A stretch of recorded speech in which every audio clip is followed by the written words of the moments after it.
I'm Carrington MacDuffie. This is Starseeds of Freedom, and I've been meaning to finish my Thomas Paine project. A lot of other things have intervened. There are two sections left that I want to read, the Appendix and also Epistle to Quakers.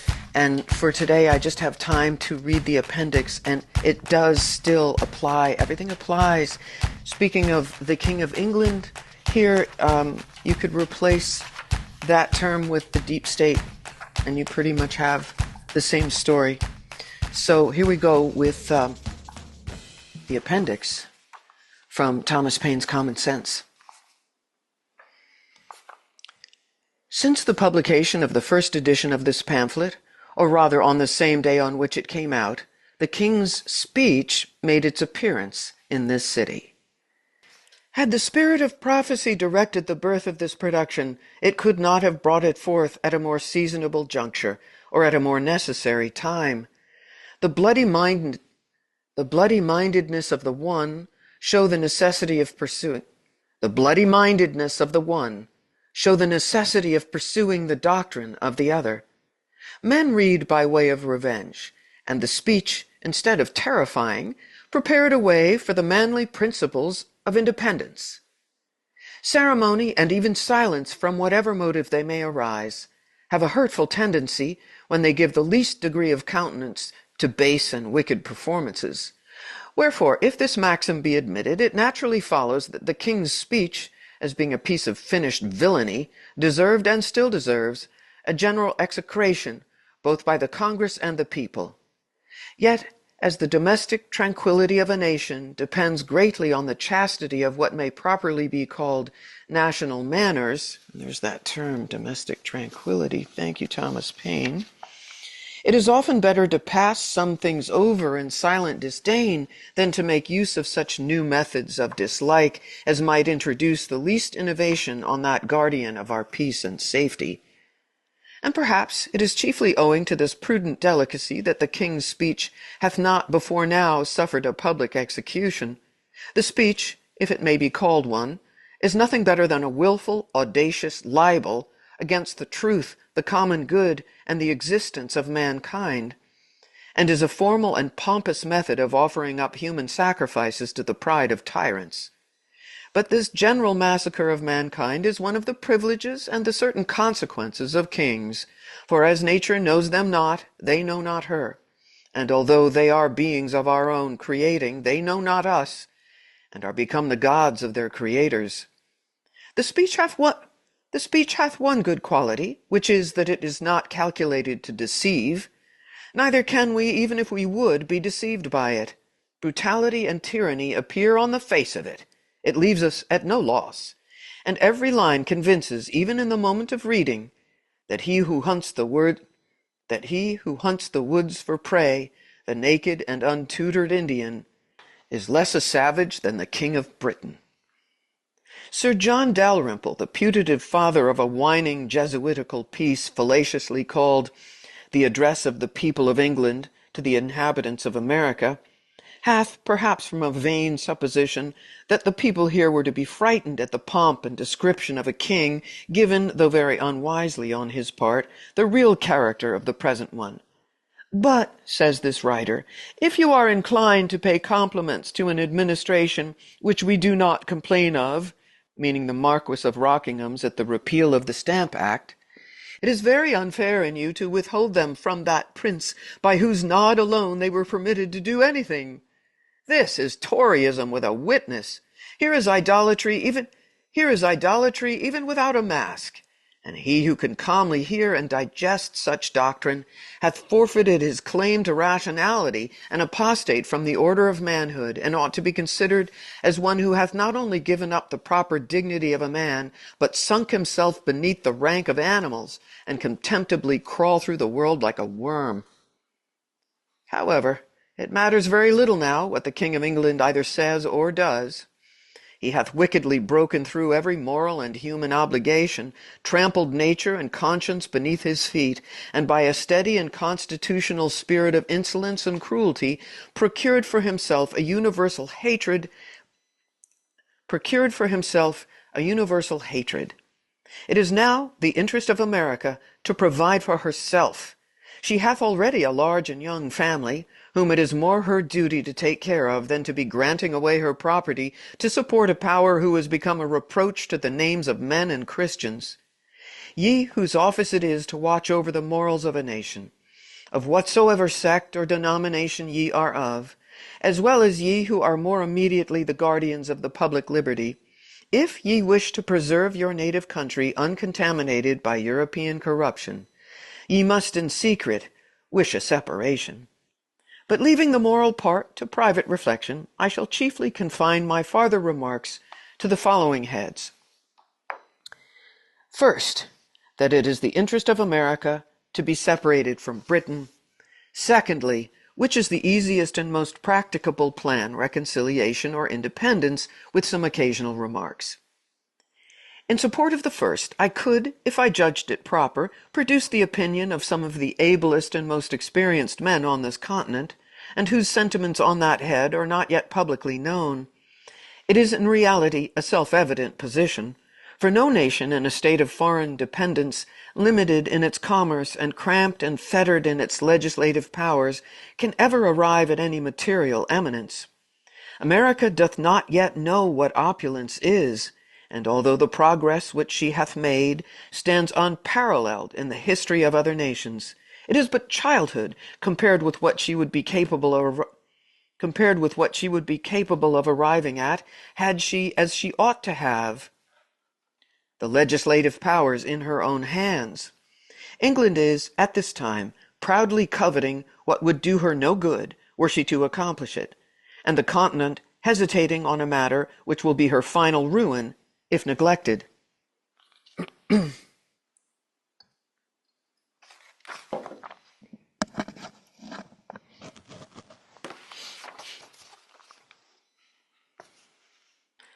It is the commerce and not the conquest of America by which England is to be benefited, and that would in a great measure continue were the countries as independent of each other as France and Spain, because in many articles neither can go to a better market.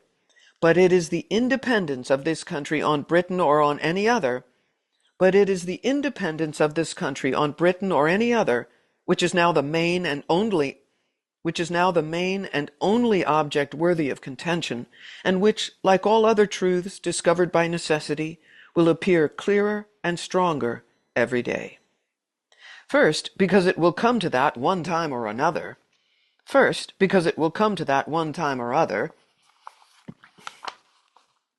Secondly, because the longer it is delayed, the harder it will be to accomplish. I have frequently amused myself both in public and private companies with silently remarking the spacious errors of those who speak without reflecting, and among the many which I have heard, the following seems the most general, that is, that had this rupture happened 40 or 50 years hence instead of now, the continent would have been more able to have shaken off the dependence. To which I reply that our military ability at this time arises from the experience gained in the last war, and which in 40 or 50 years' time would have been totally extinct. The continent would not by that time have had a general or even a military officer left, and we, or those who may succeed us, would have been as ignorant of martial matters as the ancient Indians.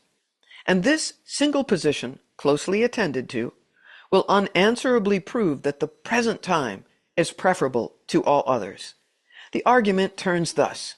At the conclusion of the last war we had experience, but wanted numbers, and 40 or 50 years hence we should have numbers without experience. Wherefore, the proper point of time must be some particular point between the two extremes, in which a sufficiency of the former remains and a proper increase of the latter is obtained, and a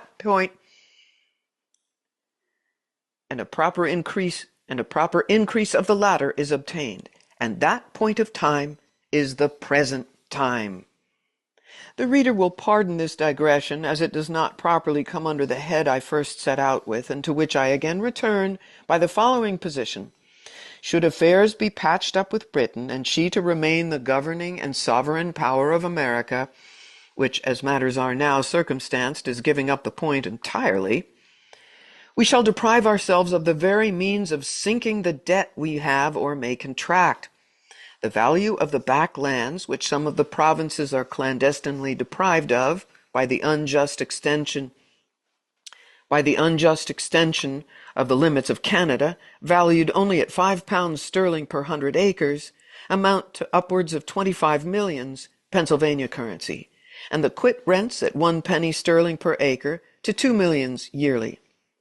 It is by the sale of those lands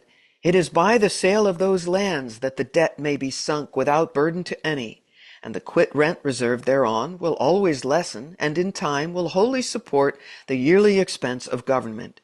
It matters not how long the debt is in paying, so that the lands when sold be applied to the discharge of it, and for the execution of which the Congress will be the Continental trustees.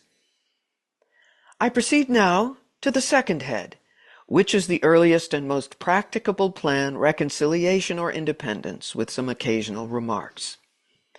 He who takes nature for his guide is not easily beaten out of his argument, and on that ground I answer generally, that independence being a single, simple line contained within ourselves, and reconciliation a matter exceedingly perplexed and complicated, and in which a treacherous, capricious court is to interfere, gives the answer, without a doubt.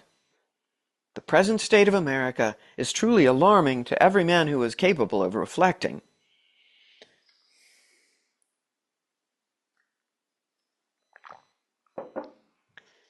The present state of America is truly alarming to every man who is capable of reflection. Without law, without government, without any other mode of power than what is founded on and granted by courtesy, held together by an unexampled concurrence of sentiment, which is nevertheless subject to change, and which every secret enemy is endeavoring to dissolve. Our present condition is legislation without law, wisdom without a plan, a constitution without a name, and what is strangely astonishing, perfect independence contending for dependence.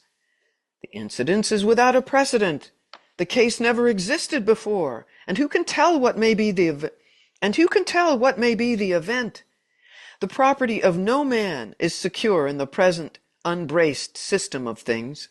The mind of the multitude is left at random, and feeling no fixed object before them, they pursue such as fancy or opinion starts. Nothing is criminal. There is no such thing as treason. Wherefore everyone thinks himself at liberty to act as he pleases. The Tories dared not to have assembled offensively had they known that their lives by that act were forfeited to the laws of the state.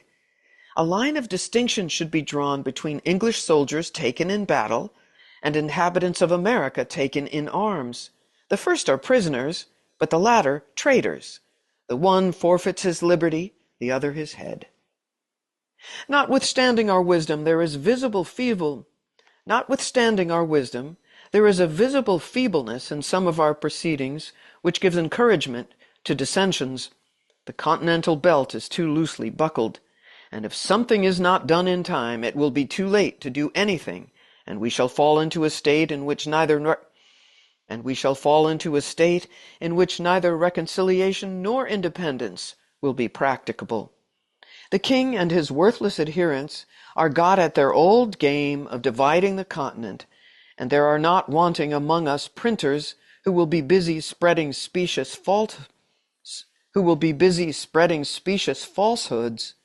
The artful and hypocritical letter which appeared a few months ago in 2 of the New York papers, and likewise in 2 others, is an evidence that there are men who want either judgment or honesty. It is easy getting into holes and corners and talking out of reconciliation, but do such men seriously consider how difficult the task is and how dangerous it may prove should the continent divide thereon? Do they take within their view all the various orders of men whose situation and circumstances, as well as their own, are to be considered therein? Do they put themselves in the place of the sufferer whose all is already gone, and of the soldier who hath quitted all for the defense of his country? If their ill-judged moderation be suited to their own private situations only, regardless of others, the event will convince them that they are reckoning without their host. Put us, says some, on the footing we were in the year 1763, to which I answer, the request is not now in the power of Britain to comply with, neither will she propose it. But if it were, and even should be granted, I ask, as a reasonable question, by what means is such a corrupt and faithless court to be kept to its engagements? Another Parliament, nay, even the present, may hereafter repeal the obligation on the pretense of its being violently obtained or unwisely granted. And in that case, where is our redress? No going to law with nations. Cannon are the barristers of crowns, and the sword not of justice but of war, decides the suit. To be on the footing of 1763, it is not sufficient that the laws only be put on the same state, but that our circumstances likewise be put on the same state, our burnt and destroyed towns repaired or built up, our private losses made good, our public debts contracted for defense discharged. Otherwise we shall be millions worse than we were at that enviable period. Such a request, had it been complied with a year ago, would have won the heart and soul of the continent, but now it is too late. The Rubicon is passed. Besides the taking up arms merely to enforce the repeal of a pecuniary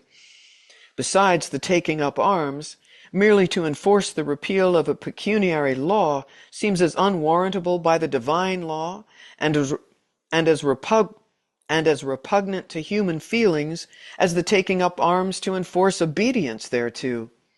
The object on either side doth not justify the ways and means, for the lives of men are too valuable to be cast away on such trifles. It is the violence which is done and threatened to our persons, the destruction of our property by an armed force, the invasion of our country by fire and sword, which conscientiously qualifies the use of arms. And the instant in which such a mode of defense became necessary, all subjection to Britain ought to have ceased, and the independency of America should have been considered as dating its area from and published by the first musket that was fired against her. This line is a line of consistency, neither drawn by caprice nor extended by ambition, but produced by a chain of events of which the colonies were not the authors.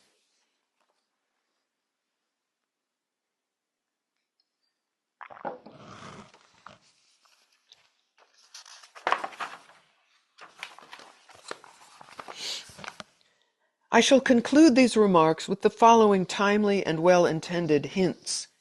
We ought to reflect that there are 3 different ways by which an independency may hereafter be effected, and that one of those 3 will one day or other be the fate of America. By the legal voice of the people in Congress, by a military power, or by a mob. It may not always happen that our soldiers are citizens, and the multitude a body of reasonable men. Virtue, as I have already remarked, is not hereditary, neither is it perpetual. Should an independency be brought about by the first of those means, Congress, we have every opportunity and every encouragement before us to form the noblest, purest constitution on the face of the earth.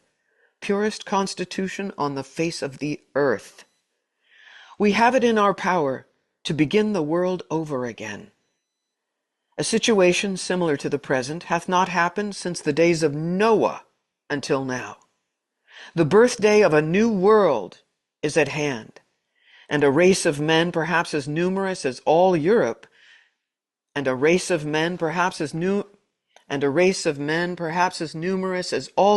contains, are to receive their portion of freedom from the event of a few months. The reflection is awful, and in this point of view, how trifling, how ridiculous do the little paltry cavillings of a few weak or interested men appear when weighed against the business of a world. Should we neglect the present favorable and inviting period, and an independence be hereafter effected by any other means, we must charge the consequence to ourselves or to those rather whose narrow and prejudiced souls are habitually opposing the measure without either inquiring or reflecting, there are reasons to be given in support of independence which men should rather privately think of than be publicly told of. We ought not now to be debating whether we shall be independent or not, but anxious to accomplish it on a firm, secure, and honorable basis, and uneasy rather that it is not yet begun upon. Every day convinces us of its necessity. Even the Tories, if such beings yet remain among us, should of all men be the most solicitous to promote it. For as the appointment of committees at first protected them from popular rage, so a wise and well-established form of government will be the only certain means of continuing it securely to them. Wherefore, if they have not virtue enough to be Whigs, they ought to have prudence enough to wish for independence. In short, independence is the only bond that can tie and keep us together. We shall then see our object, and our ears will be legally shut against the schemes of an intriguing as well as a cruel enemy. We shall then, too, be on a proper footing to treat with Britain, for there is reason to conclude that the pride of that court will be less hurt by treating with the American states for terms of peace than with those whom she denominates rebellious subjects for terms of accommodation. It is our delaying it that encourages her to hope for conquest, and our backwardness tends only to prolong the war. As we have, without any good effect therefrom, withheld our trade to obtain a redress of our grievances, let us now try the alternative by independently redressing them ourselves, and then offering to open the trade. The mercantile and reasonable part of England will still be with us, because peace with trade is preferable to war without it. And if this offer be not accepted, other courts may be applied to. On these grounds I rest the matter, and as no offer hath yet been made to refute the doctrine contained in the former editions of this pamphlet, it is a negative proof that either the doctrine cannot be refuted, or that the party in favor of it are too numerous to be opposed. Wherefore, instead of gazing at each other with suspicious or doubtful curiosity, let each of us hold out to his neighbor the hearty hand of friendship, and unite in drawing a line which, like an act of oblivion, shall bury in forgetfulness every former dissension. Let the names of Whig and Tory be extinct, and let none other be heard among us than those of a good citizen, an open and resolute friend, and a virtuous supporter of the rights of mankind and of the free and independent states of America. The free and independent, it's the same thing. It's the same thing we're dealing with right now. Call it Britain, call it the King of England, whatever. It's the deep state. We're still fighting it. We're fighting it now. Now's the time. We're in the deepest part of the battle. And with all my heart, I stand with everything that is said in this amazing little pamphlet. And I will be back with you one more time on this to read Epistle to Quakers as soon as I possibly can and wrap up Common Sense. Thanks so much for listening. This is Starseeds of Freedom. I'm Carrington McDuffie.